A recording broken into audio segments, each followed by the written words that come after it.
Сонымен Мәскеуде жеңіс парады өтті. Оны өткізердің алдында үсті-үстіне саяси мәлімдемелер мен мәмілелер жасалып жатты. Мысалы, Ресей басшысы Американың басшысына телефон соғып, парадтың тыныш өтуіне септік жасауды сұрат деген сөз тарады.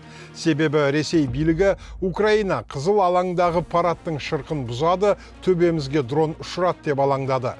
Қысқасы 3 күндік тыныштыққа және екі жақтан 1000 тұтқыннан алмасуға келісім жасалды. Сөйтіп парад ың-шыңсыз 45 минутта өте шықты. Оған әскери техниканың қатыстырылмағанын, билік әскерді бақылаудан қалып бара жатқанымен және бірнеше техниканы парад үшін алудың өзі мұң болғанымен байланыстырып жатқан сарапшылар да бар.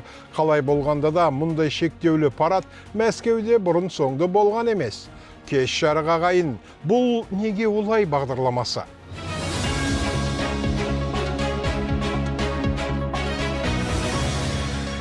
Ал парад өтерден бұрын Ресейдің сыртқы істер министрлігі, егер Украина парадқа дрондарын жіберсе, Ресей Киевтің күлін көкке ұшыратынын айтып ескерту жасады. Әрине, Украина үшін қызыл алаңды атқылау керек те емес, оның әскери жағынан пайдасы жоқ. Дегенмен Украина басшысы Ресейді тұқырту мақсатында Мәскеуде парад өткізуге рұқсат беремін деген тұрғыда бұйрық шығарды. Ал жалпы жағдайға келсек, сарапшылардың көпшілігі Ресейдің әуселесі күрт басылып қалғанын айтады. Олай деуге түрлі себептерде болып жатыр.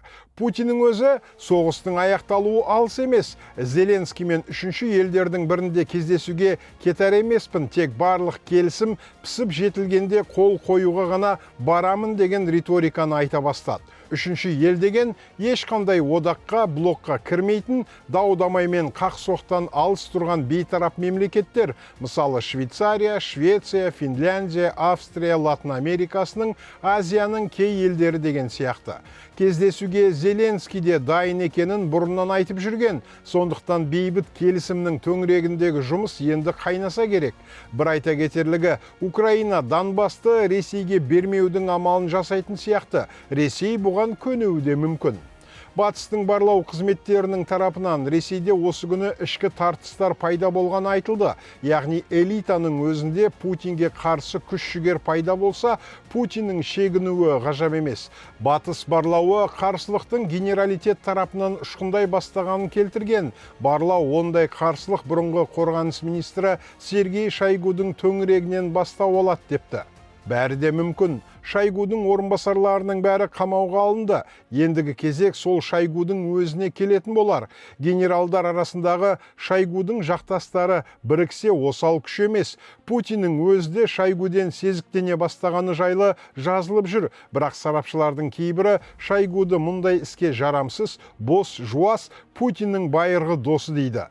Қалай болғанда да Кремльден тыныштық кетті. Путин ажалым қай тұстан кеп қалады деп алаңдаумен күн өткізуде.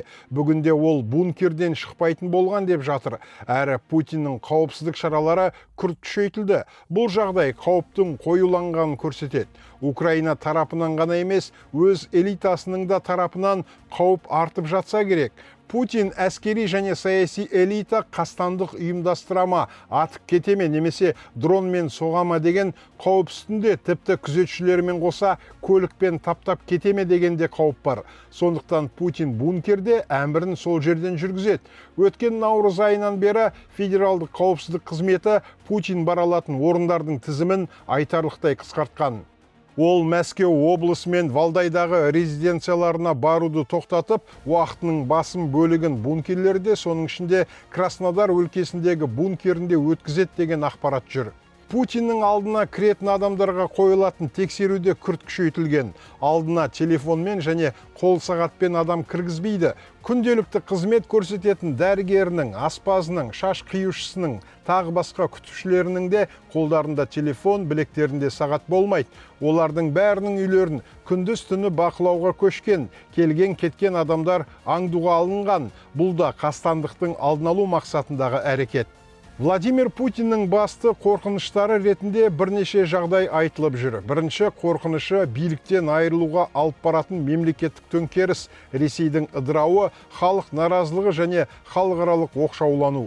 Путин биліктен айырылудан, қастандықтан және сыртқы саяси қысымнан қауіптеніп, қауіпсіздік шараларын күшейтті. Ол жағдайдың ушығып, төңкеріс болуынан, сондай-ақ жақын айналасынан қастандық жасалуынан қауіптенеді деп жатыр. Ұлттардың наразылығы күшейіп, аймақтар бас көтерсе, Ресей ыдырап кете ме деген уайым басым. Батыс елдерінің қысымымен Ресейдің толық саяси және экономикалық оқшаулану мүмкіндігі де оңай бас ауру емес. Экономикалық қиындықтарға халық шыдамай көшеге шыға ма деген қорқыныш та бар. Арнайы сіздер үшін неге олай бағдарламасы? Құрметті көрермен, YouTube арнамызға жазылып, осы мәселе жайлы пікір қалдыра отырыңыздар.